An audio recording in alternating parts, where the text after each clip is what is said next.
మాతృదేవోభవ. విశ్వంబంతయు నిండి దోచునది సాధ్వి నీస్వరూపంబు బుద్ధిశ్వేతావ్యము రేకు విప్పునెడ జాతి ద్వేషముల్ నిల్చుని విశ్వంబంతయు స్వస్వరూపమున అన్వేషించు శ్రీయోగికే శశ్వచ్ఛాంతి లభించు మాతృకరుణా సాకల్యధీకుల్యమై మాతృకరుణా సాకల్యధీకుల్యమై శశ్వచ్ఛాంతి లభించు. ఏబిఎన్ ఆంధ్రజ్యోతి ప్రేక్షక మహాశయులందరికీ నవజీవన వేదం అనే కార్యక్రమంలో 211వ భాగానికి స్వాగతం పలుకుతున్నాం. ప్రకాశం చ ప్రవృత్తిం చ మోహమేవ చ పాండవ న ద్వేష్టి సంప్రవృత్తాని నా నివృత్తాని కాంక్షతి. గుణాతీత స్థితిగా ఉండడం ఎలాగో మహర్షులకే కాదు మనకి సాధ్యమయ్యేలా మార్గం చెబుతున్నాడు. ముందసలు ఈ గుణాతీతంగా ఉండడం, రాగద్వేషాలకు అతీతంగా ఉండడం అనేది ఏదో పనికిమాలిన వైరాగ్యం, అదంతా చేతకానితనం, అన్నీ అయిపోయాక చేయవలసింది అని ఈ పనికిమాలిన భావాలు ముందు పోగొట్టుకోవాలి. గుణాతీత స్థితిలో ఉన్నవాడే తాను ఆనందంగా ఉంటాడు, 10 మందిని ఆనందంగా ఉంచుతాడు. ఏమిటా గుణాలు? ఎందుకు నద్వేష్టి సంప్రవృత్తాని నా నివృత్తాని కాంక్షతి. సంప్రవృత్తాని నా ద్వేష్టి, వచ్చిన వాటిని కాదని అనడు. నివృత్తాని నా కాంక్షతి, రాని వాటిని కోరడు. లేదు వచ్చి వెళ్ళిపోయేదాన్ని కూడా ఆటంకం చెప్పడం. ప్రకాశించ ప్రవృత్తించ మోహమేవచ. సరిగ్గా ఈ మూడే సత్వరజస్ తమో గుణాల యొక్క స్వభావాలు. ప్రకాశం అంటే వ్యక్తం కావడం. ప్రకాశం అంటే కాంతి. కాంతి వ్యక్తమైతేనే దీపం ఉందని తెలిసింది, లేకపోతే ఎలా తెలుస్తుంది? కాంతి వ్యక్తం కాకపోతే దీపం ఎందుకు వెలిగించడం అసలు? కానీ కాస్త ఆలోచిస్తే దీపం వేరు, కాంతి వేరు. ఇంకొంచెం లోతుగా ఆలోచిస్తే రెండు ఒకటే. ఈ విశ్వము విష్ణువు అయినా అంతే. దీపం పెట్టాం, కాంతి పెట్టాం అనం, దీపం పెట్టామంటాం. దీపం ఎంత కాంతిమంతంగా ఉందో అంటాం. అంటే దీపం నుంచి వచ్చేది కాంతి అని తెలుస్తుందిగా. కానీ ఆ రెండిటి భావం ఎటువంటిదంటే, చంద్రుడి నుంచి వెన్నెలని, సూర్యుడి నుంచి తేజస్సుని, దీపం నుంచి కాంతిని విడదీయలేం. నీటి నుంచి చల్లదనాన్ని, ఇవి వాటి గుణాలు. అవి అలా వ్యక్తం కావడం, ఆ ప్రకాశం, ఇది సత్వగుణం. అంటే సత్వగుణంలో ఉన్నవాడు ప్రకాశించాలని తాను కోరుకోడు, అది గమనించాలి. సత్వగుణంలో మనం ఉండడం అంటే ప్రకాశించాలని మనం కోరుకోవద్దు. అంటే ప్రకాశం అంటే ఈ రోజుల్లో ప్రచారం, మనం పని కట్టుకుని కోరుకోవద్దు. అలాగే దానంతా ఏదో వచ్చింది, బాబు మీరు ఇలా రావాలండి, మీరు చేయాలి, మీరు లేకపోతే ఎలాగైనా మంచిది. అంతమంది ఆశిస్తున్నారంటే అది మనం చేయగలేం కాబట్టి అడుగుతున్నారు. అంచేది మనం చెయ్యాలి. మనంతలో మనం కోరుకుంటే బంధాల్లో ఇరుక్కుంటాం. మనం కోరుకోకుండా వారు అడిగారు కాబట్టి చేస్తాం, అడగకపోతే మానేస్తాం. ఇదే నా ద్వేష్టి సంప్రవృత్తాన్ని నా నివృత్తాన్ని కాంక్షతి. సరే అడిగారు, చేశాం, కొంత ఏదో ప్రచారం వచ్చింది. మళ్ళీ ఇంకోసారి అడగలేదు, కిందసారి మన అడిగారు, ఈసారి మన అడగలేదు, ఎవరినో అడిగారు, అవకాశం మనకి రాలేదు, ఇంకొకరికి వచ్చింది, ఇలా అనుకోకూడదు. మన అడిగినప్పుడు మనం సంతోషించినట్టే ఇంకెవరిని అడిగితే వారు సంతోషిస్తారు కదా. ఎవరి సంతోషమైనా ఒకటేగా. ఈ ఎవరి సంతోషమైనా ఒకటే అనుకోవాలంటే ఎవరైనా ఒకటే అన్న భావన రావాలిగా. అదేగా అద్వైతం. అందుకని ప్రకాశించ నా ద్వేష్టి నా ప్రవృత్తాన నా ద్వేష్టి నివృత్తాన నా కాంక్షతి. ప్రకాశం విషయంలో, సత్వగుణం విషయంలో ఊరికే వెలగడం, అంతకంటే ఏమి అందులో. సత్వగుణం అంతే, ఊరికే తన కాంతి వ్యక్తం అవుతూ ఉంటుంది, తన తేజస్సు. ఇంకొంచెం అలాగా. దాని తర్వాత ఏమిటంటే ప్రవృత్తిరపి నా ద్వేష్టి నా కాంక్షతి. మనం కొంచెం సత్వగుణం నుంచి రజోగుణంలోకి వెళ్ళడం అంటే వారెవరో అడిగితే మనం ప్రకాశించడం కాదు, మనమే ప్రవృత్తి కల్పించుకుని వారికి ఫోన్ చేసి, ఏమండి నాకు మీరు అవకాశం కల్పించకపోతే అలాగా అన్నాం. ఎందుకు కల్పించరు? వారికి అందరికీ ఇచ్చారే, వారికంటే నేను గొప్పవాడిని కాదండి. ఇదే ప్రవృత్తి. అంటే రజోగుణం వచ్చేసింది. వారు అడిగినప్పుడు చేయడమే కొంచెం ఇబ్బంది అయిన పని. ఆయన అడిగారు కాబట్టి చేస్తున్నాం, ఏదో మనం ఇది చేయగలం అనుకున్నారు కాబట్టి ఈ ఉద్యోగము, ఈ వ్యాపారము, లేకపోతే ఏదో ఈ ప్రసంగము మనకి ఇచ్చారు, బాగుంది, మనం చేసేద్దాం. అలా కాకుండా మనమే ఫోన్ చేసి మనమే మాట్లాడి, ఏమండి మీ ఊరు వచ్చి ఎంతకాలం అయింది, ఏమండి మీ ఊళ్ళో ఏదో అవసరం ఉందంటే మీరు నాకు ఆ ఫ్యాక్టరీ పెట్టే అవకాశం నాకు ఇప్పించాలండి, దీనికి మీరంతా చేయాలంటే మనమే ప్రవృత్తి కోరుతున్నాం. అక్కడ ఈ ప్రవృత్తి వారు అడిగితే చేయడమే, కొంచెం ఆలోచించుకోవాలంటే మనమే అడిగితే. అంచేత ఆ ప్రవృత్తి విధానాన్ని కూడా తనంతట తాను కోరడు, వచ్చినదాన్ని కాదండు. అందుకే కృష్ణుడు అర్జునుడు వచ్చే వరకు ఆగాడు సాయం కోసం. తనంతట తాను వెళ్ళి మీకెందుకు, మీరు మీరు పూనుకోండి, నేను అర్జునుడికి సారథ్యం వహిస్తా అనలేదు. యుద్ధంలో ప్రవృత్తి కృష్ణుడిది, అది ప్రకాశం కాదు, ప్రవృత్తి. ఊరికే ప్రకాశం అంటే ఏమిటి? అక్కడ ఒక ఉదాహరణ, మంచి ఒక లేడీ ఒక ముని ఆశ్రమంలో ప్రవేశించిందట, భయపడి ప్రవేశించి అలా వెనక్కి వెళ్ళి ఎక్కడికి చివరికి ముని కూర్చునే పీఠం వెనకాలే దాక్కుంది. ముడుచుకుపోయి పాపం వేటగాడికి భయపడి. వేటగాడు అటుగా వచ్చాడు, లేడీ ఇటు వచ్చింది, మీకు కనపడిందా అన్నాడు. అబద్ధం ఆడాలి, కనపడింది అంటే చంపేస్తాడు. ఇటువంటిప్పుడు సత్యము కంటే కూడా అహింస గొప్పది. ఎందుకంటే లేడీకి, వేటగాడికి మరో లేడీ దొరుకుతుంది, లేడీకి మరో ప్రాణం లేదు ఇక్కడ. ఇది సిద్ధాంతం, ఇది సత్వగుణం, ప్రకాశం. అందుకని ఆయన దాంట్లో కల్పించుకున్నాడు. కానీ ఇక మర్నాడు నుంచి తపస్సులు మానేసి లేళ్ళు ఎక్కడున్నాయో వాటన్నింటినీ పిలిచి ఆశ్రమంలో కూర్చోబెట్టుకుందామని ఆలోచించారు. ఇది ఓవర్ యాక్షన్, అతి చేయకూడదు అలా. అలాగే ప్రవృత్తి విషయంలో కృష్ణ పరమాత్మ వాడు రమ్మని అడిగాడు, అర్జునుడు అడిగాడు, చేశాడు. అర్జునుడు అడిగినప్పుడే సలహా చెప్పాడు, పని కట్టుకుని చెప్పలేదు. సారథ్యంలో కూడా చాలా సందర్భాల్లో మనం గమనిస్తే ఏమిటి బావా అన్నప్పుడే చెప్పాడు. మిగిలినప్పుడు ఒక్కోసారి ఆయనకి ఏదైనా ఏమిటి ఇలా చేస్తున్నాడు, ఏమిటి యుద్ధం అనిపించి అదో రకంగా చూసేవాడు, ఓ లుక్ వేసాడని అదో రకంగా చూసేవాడు. దాన్ని బట్టి కృష్ణుడు అర్జునుడు గ్రహించుకునేవాడు. అంచేత ప్రవృత్తి విషయంలో కూడా ప్రవృత్తాన్ని నద్వేష్టి నివృత్తాన్ని నకాంక్షతి. వచ్చినదాన్ని కాదనకూడదు, రానిదాన్ని కోరకూడదు. 16,000 మంది క్షత్రియకాంతులు నరకాసురుని చేత బంధింపబడ్డారు.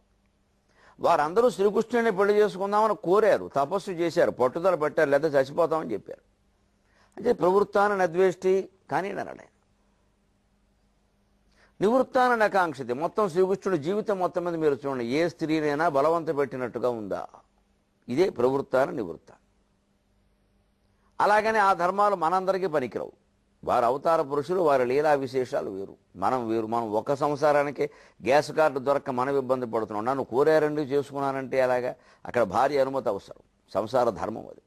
కృష్ణుడికి అలా జరిగిందంటే జన్మాంతరమైన కారణాలు ఉన్నాయి. వారంతా పూర్వజన్మలో ఋషులు, రకరకాల మానవులు, వారంతా కోరుకున్నారు.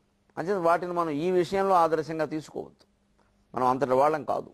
అంచేత ప్రవృత్తి విషయంలో మనం స్వయంగా ప్రేరేపణ కలిగి చేయడమే కదా రజోగుణం అంటే. ఊరికే ప్రకాశించిన కదా, మనంతరం మనం పూనుకోవచ్చు, అది కూడా అవతల వాళ్ళు అడిగినప్పుడు, పరిస్థితి అంత మీద పడినప్పుడు. అందుకే మహానుభావులైన వాళ్ళు కొంతమంది రాజకీయ రంగ ప్రవేశం కూడా ఆ పరిస్థితిలోనే చేశారు. గాంధీ గారిని, మీరు ఇంత ఆత్మజ్ఞానిగా కనపడుతున్నారు, మీరు భగవద్గీత నిరంతరం అసలు దైవచింతనలో ఉంటారు ఎప్పుడూను, మీరు రాజకీయ రంగ ప్రవేశం ఎందుకు చేశారని అడిగారు. ఆయన ఆత్మకథ రాసిన కొత్తలో ఆయన స్పష్టంగా చెప్పాడు, ఈశ్వర సాక్షాత్కారం కోసమే రాజకీయ రంగం ప్రవేశం చేశాడు ఆయన. ఈ ఆశ్చర్యకరమైన జవాబు అండి, ఎవరు ఒప్పుకోగలిగేది కాదు, ఇది నమ్మగలిగేది కాదు కనీసం. ఈశ్వర సాక్షాత్కారం కోసం రాజకీయ రంగ ప్రవేశమా? సరే, ఆధ్యాత్మికం మాట్లాడేవాడు పొరపాటున రాజకీయాలు అర్థం అవడం కోసం మాట్లాడితేనే మీకు ఇవన్నీ ఎందుకు అంటున్నారే? రాజకీయ రంగ ప్రవేశం ఎందుకు చేసామంటే ఈశ్వర సాక్షాత్కారం. అర్థమవుతుందా? రాజకీయాలు సమాజానికి భిన్నమైనవి కావు. మన పరిపాలన గురించి మనం మాట్లాడకపోతే ఎవరు మాట్లాడతామండి? మనకి బాగా బలపడిపోయిన భావన ఏమిటంటే, ఆధ్యాత్మికం అంటే ఎంతసేపు గుళ్ళు, గోపురాలు, తీర్థాలు, యాత్రలు, నదులు, స్నానాలు, పుణ్యాలు, పురుషార్థాలు, 1,00,000 ఒత్తులు, కోటి మెత్తులు, ఇవి మాట్లాడాలంతే, ఇంకేం మాట్లాడకూడదు. అవన్నీ కూడా ఈ సమాజం నుంచి మనం తప్పించుకోవడమే. ఖచ్చితంగా ఆధ్యాత్మిక ప్రవచనంలో సామాజిక వ్యాఖ్య సాగాల్సిందే, సమాజం రావాల్సిందే, సమాజం కోసమే ఇవన్నీ. అప్పుడే సమాజం బాగుపడుతుంది. కనీసం మనం చేసే వ్యక్తులకు మనమైనా మనం ఉన్న విషయం చెబుతున్నాం, బదులు కూడా చెబుతున్నాం, మంచి మాట చెబుతున్నాం అని ఒక ఆనందమైనా ఉంటుంది. తప్పించుకునే ఉపాయం చెబితే ఎలాగండి? ఏవో అవన్నీ దిక్కుమాల రాజకీయాలు అలాగే ఉంటూ ఉంటాయి. మీరు కార్తీక పౌర్ణమి నాడు అందరూ వెళ్ళి గంగలో మునగండి, దానికి బాగానే తప్పించుకో, గంగే అన్నింటిలోనూ మునగచ్చు. గంగానది ప్రక్షాళన కోసం కొన్ని వందల కోట్లు వేల కోట్లు ఖర్చు పెట్టినా ఇంకా అవడం లేదు. పైగా ఈ మధ్యన మొన్న బాబా రామ్దేవ్జీ గంగానది ప్రక్షాళన స్వచ్ఛ భారత్ కార్యక్రమం సందర్భంగా స్వయంగా చేద్దామని పూనుకుని, మహాయోగి గుణాతీతుడైన వ్యక్తి శిష్యులతో సహా వెళ్ళి కొంతమందితో చేస్తే ఆ లోపల నుంచి ఆయన బట్టలు తీస్తున్నారండి. రవికెల గుడ్డలు, చీర మొక్కలు, పీలికలు గంగానదిలో మన మొక్కులు, వీటి వల్ల మొత్తం నది పాడైపోతుంది. నది నీళ్లు సాగునీరు కింద తాగునీరు కింద వాడుకోవాలి, అవసరమైతే స్నానము చేయొచ్చు, తప్పులేదు. కానీ మన వల్ల అపరిశుభ్రం కాకూడదే. అక్కడ సబ్బులు రుద్దేసి అక్కడేమో రకరకాలు పూసేసి మనం మొక్కుబడిపోయేది అట్టిపళ్ళు, దీపాలు, అరటి డొప్పలు, నూనెలు అన్నీ వేసేస్తే ఏమైంది? చివరికి గంగానది అపవిత్రమైంది. దీన్ని ఏమనాలి? అందుకని ఈ ప్రవృత్తి, ఈ రకమైన వ్యవహారాలు ఉన్నంతకాలం ఏ గుణాతీత స్థితికి కాదుగా మనం దుర్గుణాలు పడిపోతాం. నిర్గుణ స్థితికి చేరవలసిన వాళ్ళం దుర్గుణాలు పడిపోతాం. మన వల్ల గంగానది పాడైంది. ఇప్పుడు అంచేత ఏ అవకాశం సత్వగుణం సంబంధం, రజోగుణ సంబంధం, తమోగుణ సంబంధం ఏది వచ్చినా ఎంతవరకు ఉండాలో అంతవరకు ఉండడమే గుణాతీత లక్షణం. మోహనంచ, ప్రవృత్తి ప్రవర్తించడం కూడా ఎక్కడ ఎంతవరకు అంతవరకే కదా. మోహనంచ, ఒక్కోసారి మహాయోగులు మోహంలో పడినట్టుగా కూడా ప్రవర్తిస్తారు. అలా లేకపోతే ఆ పని చేయలేరు. స్వయంగా భగవంతుడు మోహంలో పడినట్టే. అది కూడా ప్రవృత్తాన్ని నివృత్తాన్ని. రామచంద్రమూర్తి మోహంలో పడ్డాడు. ఎక్కడ? మోహం అంటే ఏదో వ్యామోహం, స్త్రీ వ్యామోహం అనుకోకండి. దుఃఖం పొర్లి పొర్లి ఏడిచాడు సీతాదేవి వియోగానికి. నేల మీద పడి సృష్టి మొత్తం నాశనం చేసేస్తానన్నాడు. నాకు ఒక్కడికే రావాలా ఈ దుఃఖాలన్నీ అన్నాడు. ఎందుకండి ఇది? రామాయణం చదివితే అద్భుతంగా ఉంటుంది. ఇదేమిటిది? పరమాత్మ అధ్యాత్మ రామాయణంలో అలా చెప్పారు, ఆనంద రామాయణంలో అలా చెప్పారు. మరి రాముడు ఇలా అయిపోతే ఇక ప్రాక్తన మానవుడిలాగా లక్ష్మణుడు అంటాడు, నువ్వు మా ప్రాకృత మానవుడిలా దుఃఖిస్తున్నావు అంటాడు. నేను ప్రాకృత మానవుడినే అంటాడు. అంటే పూర్తిగా మోహాన్ని అంటించేసుకున్నాడు స్వామి. ఎందుకు? మానవులు ఇలా ఉంటారు, ఇలా ఉండి కూడా దీనిలోంచి ఎలా బయటపడాలో నేను నేర్పుతా అని. మరి సహజం, అయ్యా దుఃఖం రావడం సహజం, వద్దన్నా దుఃఖపడతారు, కానీ దాని నుంచి బయటపడండి, నేను పడ్డానుగా అని చెప్పాడు. నేరుగా భగవంతుడు, అమ్మవారు సాక్షాత్తు శ్యామలాదేవిగా అవతరించింది. మాతంగీదేవి అంటారు. మాదిగల దేవత మాతంగి. మాతంగి శబ్దం నుంచి మాదిగా అన్నమాట వచ్చింది. మాదిగా అన్నమాట అంత పవిత్రం, అంత గొప్పది. మాతంగి వారి దేవత. ఆ దేవత ఎలా ఉంటుందో మీకు శ్యామలా దండకంలో వర్ణిస్తాడు. అచ్చం వాళ్ళ స్త్రీలు, వాళ్ళ పురుషులు పండగల్లో ఉత్సవాల్లో ఎలా ఉంటారో అలాగే ఉంటుందిట. దివ్యకాలామదోద్వేల హేళాల సచక్షురాందోళన శ్రీ సమాక్షిప్త కర్ణైక నీలోత్ఫలే పూరిత అశేష వాంఛాఫలే శ్రీఫలే నిర్మలే. ఇది వర్ణన. ఎందుకు? ఇది తమో గుణాన్ని అమ్మవారు కావాలని తెచ్చుకోవడం. ఇది ఎందుకంటే ద్వేష్ట సంప్రవృత్తాన్ని వచ్చిన దాన్ని కాదనద్దు. ఆ మహాయోగ లక్షణం ఉండాలి దాన్ని ఆహ్వానించగలగాలంటే. ఏమిటా తమోగుణం? ఇందులో మాదిగలు ఆ రకంగా ఆ వర్గాల వారు ఉత్సవాలు వస్తే శుభ్రంగా పుచ్చుకుంటారు. వారు పుచ్చుకోకపోతే కుదరదు వారికి. మిగిలిన వాళ్ళు పుచ్చుకోకూడదు, వారు పుచ్చుకోకపోతే కుదరదు అంతే. అది ఉంటారు అలా, వాళ్ళ పద్ధతి అది. అందులో ఏదో ఒక ఆనందం ఉంది వాళ్ళకి. అలాగే ఉండేవాళ్ళు. నువ్వు ఇవన్నీ మానేయాలి అంటే మానకపోగా మనకి ఎక్కించేస్తాడు. అందులో ఒక దేవతత్వాన్ని అతను చూస్తున్నాడు, క్రమంగా ఎదుగుతాడు. కంగారు పడద్దు. వాళ్ళ దగ్గరికి మనం ఏదో వీళ్ళు ఉపన్యాసాలు ఇవ్వద్దు. అందుకే అమ్మవారు వాళ్ళు మతంగ మహర్షి కోరితే అతని ఇంట్లో మాతంగీదేవిగా అవతరించి మాదిగలను అనుగ్రహించిన పరిస్థితుల్లో వారిలో ఒకతై నాట్యం చేసింది. వారు ఎలా ఉన్నారో అలాగే ఉంది. దివ్యకాల మదోద్వేల హేళా లసచక్షురాందోళన శ్రీ సమాక్షిప్త. అంటే బాగా పుచ్చుకోవడం వల్ల, సేవించడం వల్ల కళ్ళు మత్తెక్కిపోతే గుడ్లు ఈ చివరికి వెళ్ళిపోతున్నాయిట. దివ్యహాల మదోద్వేల హేళ లసచక్షురాందోళన శ్రీ. కళ్ళు ఇలా ఆందోళనగా ఇలా ఊగుతున్నా, ఇటు ఇటు ఇటు ఇటు. తాగినవాడు కళ్ళు ఎలా ఊగుతాయి అలాగా. కాళిదాసు వర్ణించాడు అమ్మవారిని. ఆశ్చర్యకరం వర్ణన. దేవతా వర్ణంలో ఇదేమిటండి? సూక్ష్మాన్ని పట్టుకోవాలి. ఇలాగే ఉంటాయి అనకూడదు. అవన్నీ మనకు అర్థం అవుతాయి. అది కూడా మనకు అర్థమవుతుంది. కాంతి లేదు అక్కడ, మనం గ్రహించాలి.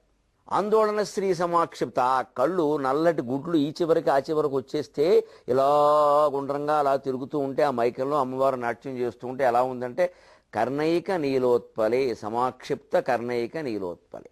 చెవులో ధరించినటువంటి నల్ల కలువ పూలని పరిహసిస్తున్నారు. నువ్వేం నల్లగా ఉన్నావు, నువ్వేం కాంతిగా ఉన్నావు, నీకంటే మేం కాంతిగా ఉన్నావు. చెవులో ధరించిన నల్ల పువ్వుల కలువల నల్ల కలువల కాంతిని కంటిగుడ్ల కాంతి అతిక్రమించింది. అంతగా ఆనందంగా వారిలో కలిసిపోయి నాట్యం చేస్తుంది అమ్మవారు. అంటే అమ్మవారు చెడ్డ పని చేసినట్టేనండి? మరి కాళిదాసు ఎందుకు వర్ణించారండి? 90 ఏళ్ళ ఆవిడతో మనం మాట్లాడాలంటే మనకు 90 ఏళ్ళు అనుకుని మాట్లాడాలి, అప్పుడే ఆ సంభాషణ సరిగ్గా ఉంటుంది. 9 ఏళ్ల పిల్లతో మనం మాట్లాడాలంటే మనకి 9 ఏళ్ళు అనుకుని మాట్లాడాలి, అప్పుడే సంభాషణ సరిగ్గా ఉంటుంది. ఒక యువకుడితో మనం మాట్లాడుతున్నామంటే మనం యువకులమే అనుకుని మాట్లాడాలి, అప్పుడు సంభాషణ సరిగ్గా ఉంటుంది.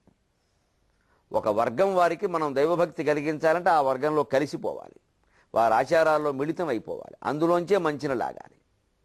అది అమ్మవారు స్వయంగా చేసి చూపించింది.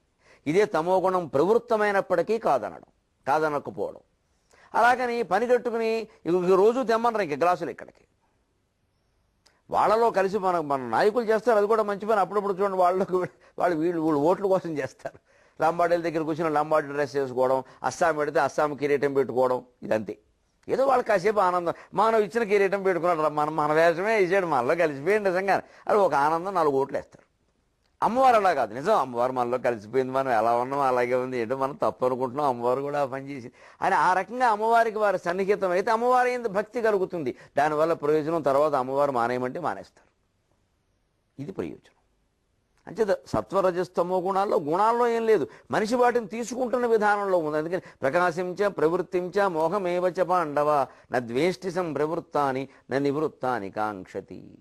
ఇప్పుడు ఈ గుణాలను చూసుకుంటూనే వచ్చిన దాన్ని కాదనకుండా రానిదాన్ని కోరకుండా ఒక అతీత స్థితిలో ఉండాలి అంటే మనస్సులో ఒక భయంకరమైన వైరాగ్య భావన ఉండాలి. లోపల తీవ్రమైన నివృత్తి, పైకి గంభీరమైన ప్రవృత్తి. పైకి మనం సత్వగుణంలోనో రజోగుణంలోనో తమో గుణంలోనో ఉండని ఏం పర్వాలా, ఏదో గుణంలో ఉంటాం, లేకుండా కథ నడవదు. కానీ ఎందులో ఉంటున్నా మనస్సును మనం సాక్షిగా గమనిస్తూ ఈ అవసరం వల్ల ఇలా ఉంటున్నా, నాకు ఇది పెద్ద విషయం కాదు. ఏదో స్నేహితులతో కూర్చొని కాసేపు పేక ఆడతాం, మంచి ఊపి మీద ఆడతాం గట్టిగా, కానీ ఇంక అందులో మునిగిపోకూడదు. ఇంకా అదో సరదా అంతే, 10 నిమిషాలు ఓ పావు పొనుగు ఓ పూట, ఏదో సంక్రాంతికి సరదా తీసేయి, అది పెద్ద విషయం కాదు. ఇక అదే ప్రవృత్తి అయిపోతే అలాగా. అంచేత నా ఉండాల్సిన భయంకరమైన వైరాగ్యం నాకేమీ అక్కర్లేదు. ఎంత వైరాగ్యం ఉండాలి అంటే ఊరూరన్ జనులెల్ల భిక్షమిడరు, తిండి బట్ట వసతి ఇవి ప్రాథమిక అవసరాలు. అవి ఎలా తీర్చుకోవాలో చెబుతున్నాడు. ఊరూరం జనులెల్ల భిక్షమిడరు ఉండన్ గుహల్ గల్గవు చీరానీకము వీధులందురు కదు సీతామృత స్వచ్ఛవాహ్పూరం వేరుల పారదు తపస్సులన్ బ్రోవంగ నీవోపవో చేరంబోవుదురేల రాజుల జనుల్ శ్రీకాళహస్తీశ్వర. జనులు ఎవరైనా అధికారులను ఆశ్రయించడం, పరిపాలకులను ఆశ్రయించడం ఎందుకండి? పూర్వం కవులు పండితులు ఇలాగే ఆశ్రయించి చాలా దెబ్బతిన్నారు. వాళ్ళని చూసి బాధపడిన దూర్జటి ఇలా మాట్లాడుతున్నాడు. ఎందుకంటే ఈ రాజాశ్రయం కోసం అడ్డమైన దారులు తొక్కారు కొంతమంది, మతాలు మార్చుకున్నారు, వారి పిల్లల్ని పెళ్లి చేసుకున్నారు, వీరి పిల్లల్ని వారికి ఇచ్చారు. ఇదంతా ధర్మానికి వ్యతిరేకం కాదు. వారు అడుగులకి మడుగులు వచ్చారు, వారు ఏం రాయమంటే అది రాశారు. వారెవరినో అట్టి పెట్టుకుని వారి మీద దండకాలు రాయమంటే రాశారు. ఎందుకంటే అవసరాలు, ఈ అవసరాలు అంత గొప్పవా అంటున్నాడు దుర్జటి. ఏమిటా అవసరాలు? ఎప్పుడూ జీవితంలో అత్యవసరాలు కొన్ని ఉంటాయి. తిండి బట్ట వసతి అత్యవసరం. ఇంకేం తప్పించుకుందుకు వెళ్ళి తినడానికి తిండి ఉండాలి, కట్టుకుందుకు బట్ట ఉండాలి, ఉండడానికి ఒక గూడో గుడిసో మేడో మిద్దో ఏదైనా పర్వాలో ఓ ఇల్లు ఉండాలి. అది సొంత ఇల్లు అనేది మనిషికి ప్రాథమిక అవసరం. ఇక అక్కడి నుంచి కొన్ని సౌకర్యాలు, ఏదో చదువుకుందుకు పుస్తకాలు ఉన్నట్టే ఓ దీపం, అక్కడ ఓ బల్ల రాసుకుందుకు, పడుకుందుకు ఓ మంచం, నేల మీదనే పడుకోవచ్చు, కానీ ఓ మంచం ఉంటే కొంచెం మంచిది. ఇవింత. ఇక అక్కడి నుంచి విలాసాలు, ఇక మనకి చెప్పాల్సిన దీని మీద పరుపులు, దాని మీద వైభవాలు. చదువుకుందుకు మామూలు బల్ల ఏమిటి, మంచి నున్నగా, ఇంకా మూతి బాగా తిప్పాడు, ఇంక నున్నగా, ఎంత నున్నగానో. ఈ నున్నగా అయ్యేసరికి ఓ ₹1,00,000 సున్నా, అది నున్నా మనకి సున్నా. అంత నున్న ఎందుకు? అన్న శుభ్రంగా కింద కూర్చొని అన్నాలు తినొచ్చు, అది మానేసి బల్లలు మొదలెట్టాం. పోనీ మొదలుపెట్టిన వాళ్ళు ఏదో ఓ బల్ల కొన్నాం, పెళ్ళైన కొత్తలో కొన్నాం, మంచి సరిపోయిందిగా జీవితాంతానికి. ఆ బల్ల ఏమైనా అరిగిపోయిందా? అవసరమైతే పోనీ దానికి అసలు రంగు వేయించుకో, సరిపోదండి. కొత్తది ఏదో ఎక్కడో డైనింగ్ టేబుల్ సెట్ చూడగానే అది మన ఇంట్లో ఉంటే బాగుంది. మరి ఏమైతే దిబ్బైపోయాయంటే సంసారాలు ఇందుకోసం కాదండి. మన అన్నం తినడానికి బల సరిపోయింది కదా, అంత షోక్ ఎందుకండి? ఊరూరన్ జనులెల్ల భిక్షమిడరు ఉండన్ గుహల్ గల్గవు చీరానీకము వీధులందొరుకదు సీతామృత స్వచ్ఛ వాహ్పూరం వేరుల పారదు తపస్సులన్ బ్రోవంగ నీవోపవు చేరంబోబుదురేల రాజుల జనులు శ్రీకాళహస్తీశ్వర. అన్నమే కావాలంటే ఊరూరం జనులెల్ల భిక్షమిడరు. ఈవేళ భిక్షం కూడా అక్కర్లేదండి. దేవాలయం ఉన్న చోటల్లా అన్నప్రసాదం అన్నప్రసాదమైన బోల్డు దేవాలయాల్లో నిత్యాన్నదానం చేస్తున్నారు. అసలు పోనీ ఓ బాబాగారి గుళ్ళో గురువారం, ఆ వెంకటేశ్వర స్వామి గుళ్ళో శనివారం అలా ఎక్కడికో రోజు ఎక్కడో ఒక్కచోట అన్నం ఖాయం. అడుక్కోకలేదు. ఏ అన్నం తిని బతకలేమా? దీనికోసం దొంగతనాలు చేయాలా? ఉండన్ గుహల్ గల్గవు, కనీస అవసరం పడుకోవాలి. సరే ఇల్లు లేదు, గుహ లేదా, కొండ గుహలు లేవా, ఎవరొద్దున్నారు? మహానుభావులు లేరా అందులో? చీరానీకము వీధులందరూ కదో. చీరలంటే వస్త్రాలు. వస్త్రాలు ఎవరో పారేసిన వస్త్రాలు బోళ్ళని. ఇవాళ పాత బట్టలు కావాలంటే ఇచ్చేవాడు బోళ్ళంత మంది ఉన్నారు. అసలు ఏం చేయాలో తెలియక ఇళ్లలో పెట్టుకున్నారు. అలాగా ఇప్పుడు ఏదైనా తుఫాన్లు అవి వచ్చినప్పుడు కూడా డబ్బు ఇమ్మంటే కష్టం, కానీ పాత బట్టలు ఇమ్మంటే కొన్ని కోట్లు వస్తున్నాయి. ఏకంగా మూడు బట్టలు ఉన్నాయి, కట్టుకోవచ్చు. ఇవాళ ఆ పాత బట్టలు సేకరించి అమ్మేవాళ్ళు కూడా ఉన్నారు. పాత పుస్తకాలు ఏమనంటే పాత బట్టలు అమ్ముతున్నారు, కేజీల లెక్కన అమ్ముతున్నారు, దొరుకుతాయి. సీతామృత స్వచ్ఛ వాహ్పూరంబు ఏరుల పారదు. చల్లటి స్వచ్ఛమైన మంచినీళ్ళు ఏరుల్లో లేవా? ఇదివరకు ఉండేవి దూరిచిత కాలం. ఇప్పుడు అది పెద్ద కొరత. ఈ బట్టలు, ఇళ్ళు లేకపోతే ఇవన్నీ పెద్ద సమస్యలు కాదు, కానీ అన్నం కూడా ఈ స్వచ్ఛమైన మంచినీళ్ళు కొరత. చచ్చినట్టు అందరూ కిల్నీ నీళ్ళు తాగాల్సిందే. ఇక మొత్తం ప్రాణాలన్నీ తీసుకెళ్ళి కిల్నీ కంపెనీ వాడి దగ్గర పెట్టేశాం. ఎవడైనా మొత్తం మీద దేశం మీద మొత్తం అందరం లేపేయాలని పథకం పని, అందులో ఏదైనా విషం కలిపితే అయిపోయినట్టే లెక్క. మొత్తం అంత ప్రయోగానికి సిద్ధంగా ఉంది. అందరూ ఒకటే కంపెనీ. అదే ప్రమాదం. ఒక దెబ్బలో లేపేసి అందరం. నేను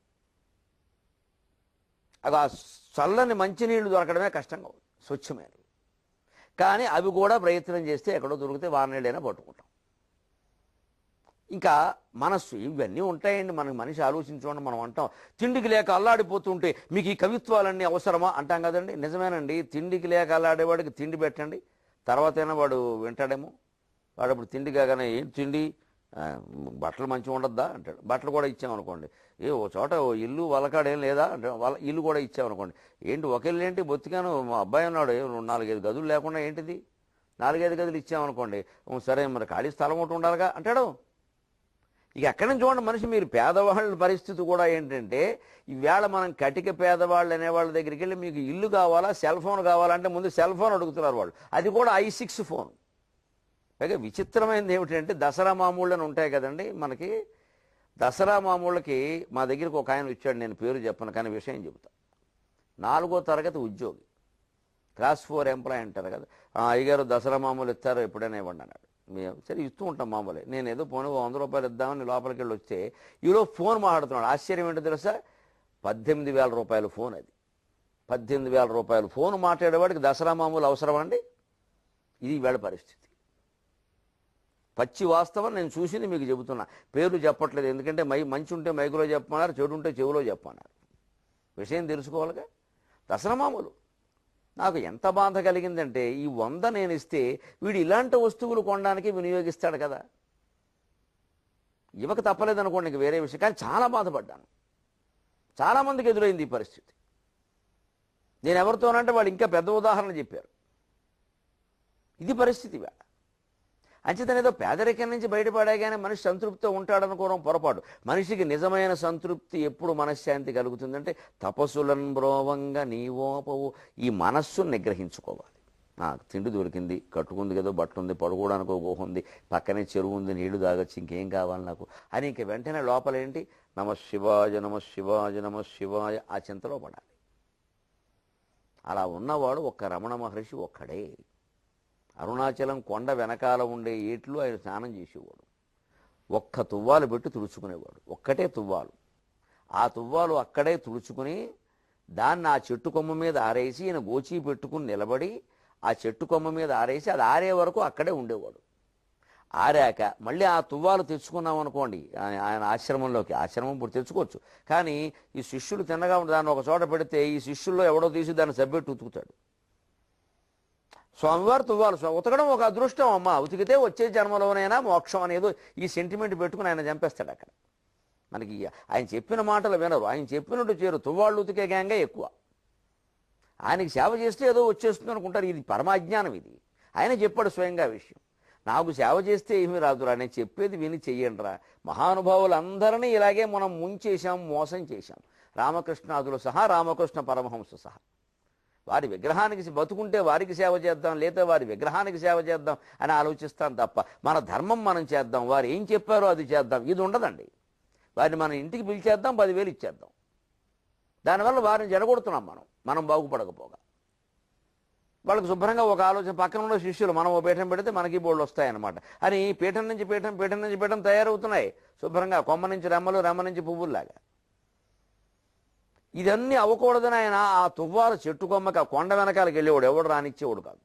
ఆయన నిలబడేవాడు, అలాగా దిగంబరంగా నిలబడేవాడు. ఆ గోచి ఆరాక గోచి పెట్టుకునేవాడు, తువ్వాలు ఆరాక తువ్వాలు మడత పెట్టి చెట్టు త్వరలో పెట్టేవాడు.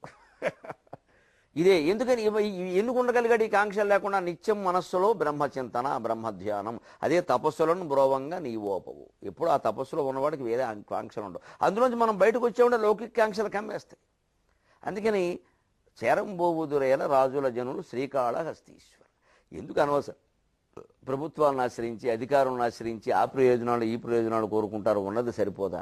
ఇలా ఉన్నది చాలు. మనం ఇంతంత భయంకర వైరాగ్యం అక్కర్లేదని, మనం అంతా మంచి ఇళ్లలో ఉన్నా, మంచి బట్టలే ఉన్నాయి, మంచి వసతులు, మనకి సౌకర్యాలు కాదు విలాసాలు కూడా ఉన్నాయి. ఉన్న విలాసం చాలు. ఒక ఏసీ చాలు, 2 ఏసీలు వద్దు. ఒక ఫ్రిడ్జ్ చాలు, 2 ఫ్రిడ్జులు వద్దు. ఒక ఫోను చాలు, 2 ఫోన్లు వద్దు. ఒక సిమ్ము చాలు, 2 సిమ్ములు వద్దు. ఇది చాలు భక్తి జ్ఞాన వైరాగ్యాలకి.